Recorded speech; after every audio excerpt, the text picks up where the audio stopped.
Let's take a quick trip on how we got to 7 billion people.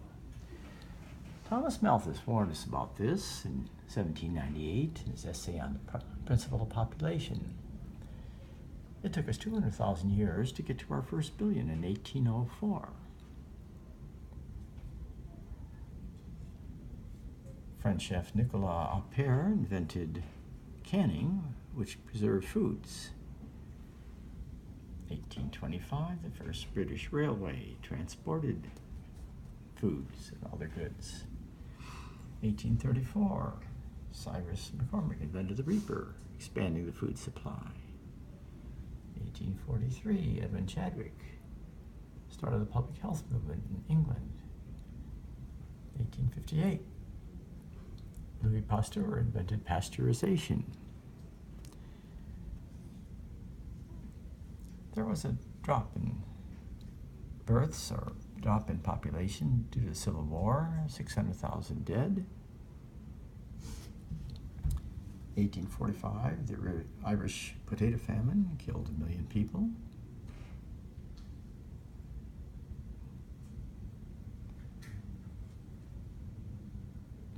World War I killed 16 million people.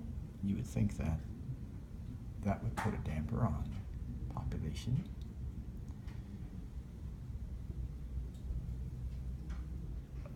Thomas Edison, however, invented the light bulb, which allowed us to stay up night and be more productive. First Continental Railroad, 1869.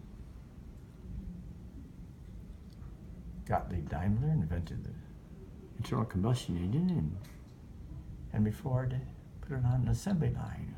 Probably the two of them together ensured the death of our planet.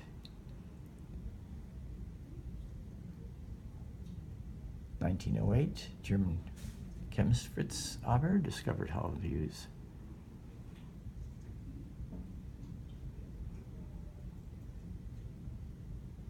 nitrogen to make fertilizer.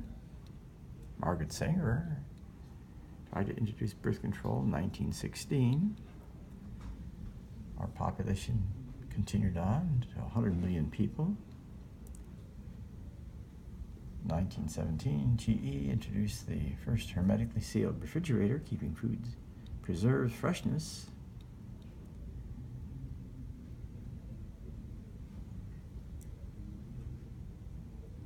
The Spanish flu killed 50 million people. You think that would have held it back from 1918 and 1919. Clarence Birdseye invented flash freezing, which preserved food. And yet here we are, 1927, 2 billion people. It took us 200,000 years to get to 1 billion, and a mere 123 years to get to 2 billion. Life expectancy increased from 30 years to 39 years.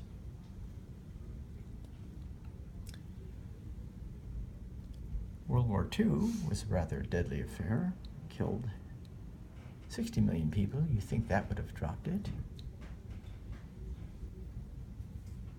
DDT is invented, but because of the Silent Spring by Rachel Carson, it was banned.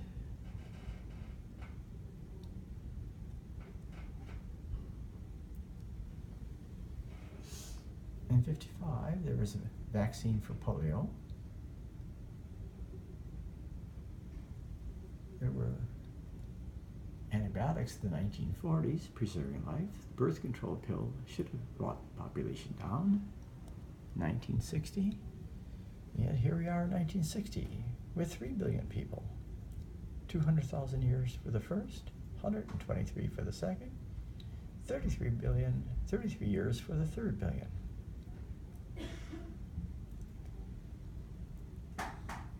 Peak world population growth rate, 2.2% in 1963. U.S. population reaches 200 million. A vaccine for measles, which is good, but prevents child mortality.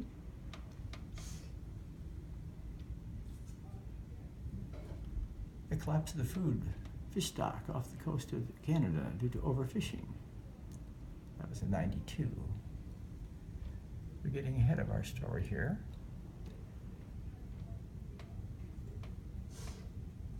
Norman Borlaug invented green revolution through his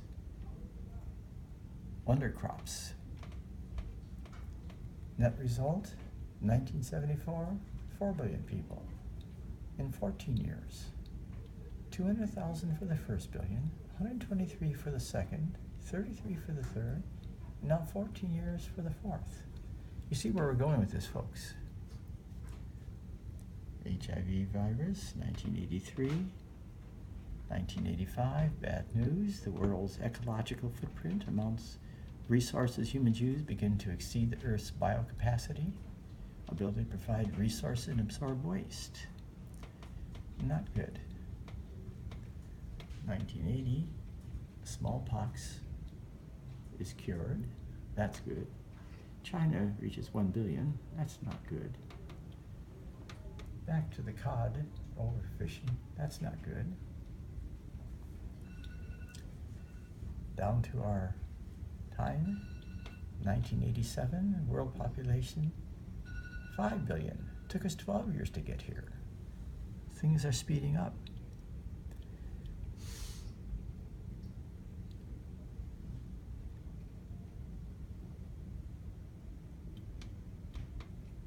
(1994) International Conference on Population Development in Cairo, trying to slow things down. 1998, coral bleaching. From high sea surface temperatures. 1997, Great Pacific Garbage Patch. 1999, 6 billion people. Now it's down to 12 years between the billions. 2005, hottest years on records. India's population, 1 billion. United Nations adopts the Millennium Development Goals. But in 2011, we have 7 billion people, another billion in 12 years. UN announces that half the world's population lives in cities. World hunger reaches historic levels, and the United Nations estimates 10 billion by 2100.